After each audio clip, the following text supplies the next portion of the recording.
Hello dear students, in today's class, let us study the working of a digital phase meter. Before moving on to the working mechanism of digital phase meter, let us try to understand the concept of phase difference. So as you already know, the phase of a wave actually determines the value of the function or the value of the wave at a particular time. Its position and time will be determined by the phase of the wave. Phase difference is the quantity that measures the difference in phase between two waves. Rather than phase, it is the quantity phase difference that actually has a physical significance when we come to the physics of waves. So as you can see here, two waves are here and obviously there is a phase difference of theta between them. And in order to say about phase difference, the two waves should have same frequency. Otherwise, the phase will change continuously and there will not be any constant phase difference. So to have a constant phase difference, the frequency of the two waves should be same. And now coming to the working of digital phase meter, here the input sine waves have to be converted to corresponding square waves to measure the phase difference.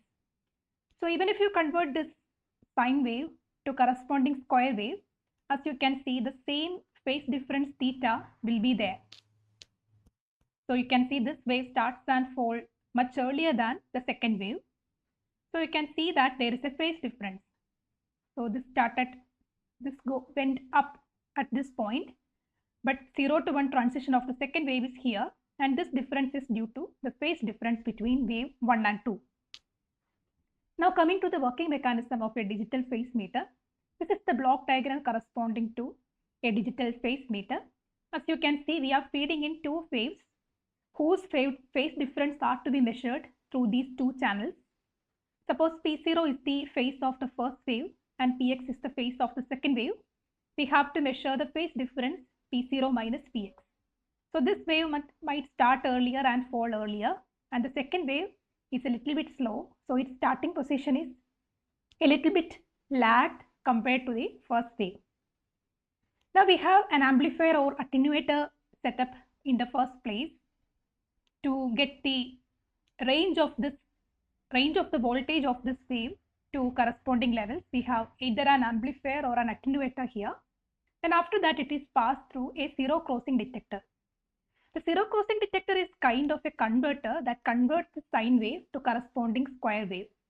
The frequency will be same and the phase will be kept as the same when we convert from sine wave to square wave. So zero crossing detector is an op-amp that actually detects when the wave goes above 0 and when the wave goes below 0. So when the voltage corresponding to the wave is above 0, we have constant 1 as the output, and when during the negative half cycle of the sine wave, we have constant 0 output, and so on. So as we know, a zero crossing detector will be able to convert the sine wave to corresponding square wave with zeros and ones corresponding to positive and negative half cycles. So the frequency will be just the same. We will have the sine wave converted to square wave if you use a zero crossing detector. Now that zero crossing detector output, which is a square pulse, is fed into a JK flip-flop. So we know the basic working mechanism of JK flip-flop is such that if you provide high input to both J and K, then the output, high input to J, then the output at Q will be high. So you can see when J is provided with a high, then Q will be 1. So as soon as the positive half cycle or the on period of this wave reaches the J side, J input, Q will be 1. And let us see where we feed this Q value. This Q value is being fed into one of the inputs of an AND gate. And this Q value is also fed into the clear input of the JK flip-flop. So as you know, a JK flip-flop has a J input, a clock and a K input. So clock has to be 1 in order that we will have an output. So we are feeding in the output of the zero crossing detector both as the clock as well as the J input. The JK flip-flop also has a clear input. If we provide 1 to this C value, this clear, then the output will be cleared and Q will go to 0. So remember that when we provide 1 to J value, the J input, Q will be 1. And if you provide 1 to this clear input, Q will go to 0. These two inputs have to be clear when we study the mechanism of digital phase meter. So as we have seen, when the positive side, when the T on period of the input wave comes to the J input, J will be 1, correspondingly Q will be 1, and this is being fed into the AND gate as well as to the clear input of the second flip-flop. So this Q value is actually 0 because this JK flip-flop is being cleared and that clear 0 signal is here. So no clearing is happening. This 1 output remains as 1. And now you know the working of an AND gate. If you provide high input to the AND gate at one of the gates, then the other input A will be the output. We know 1 into A is A, right? So if one of the input is 1, then the other input will be the output of the AND gate. So this clock will be sending out some pulses of suitable frequency and time period into this gate. So that will be the output of this AND gate as long as the other input is 1. So this output will keep this input as 1. So the clock pulse will be passing through the main gate as long as this is 1. So that will be going out and the display unit will measure that using a counter and the exact count will be shown here. That count will be continuously increasing as long as this input is 1. Now let us see when that input, this 1 here, actually stops. We know the second signal is being fed into the second flip-flop. That is a little bit lagged because there is a small phase difference. After a little time t, the second signal will start to reach the high value. Its T on period will come after a little bit of time later. Now, when that 1 comes here, the J input will be 1. The output of the Q will be turned on to 1 and that will clear the first JK flip-flop.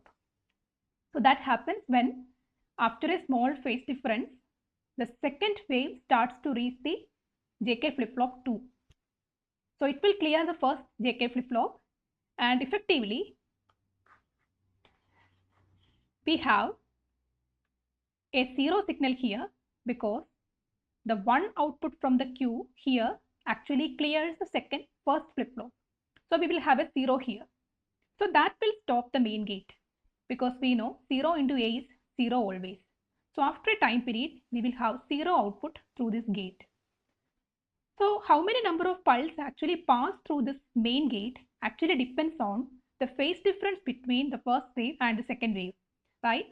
Because the first wave actually opened up the main gate and allowed the pulses from the clock to pass through, while the second wave coming through the second JK flip-flop actually closed this gate and stopped the pulses to pass through. So the phase difference between the wave 1 and wave 2 that actually determines the time difference between these waves coming there actually determines the opening and closing of this main gate. So effectively, the pulses that is getting counted at the display unit here will be proportional to the phase difference between the two waves.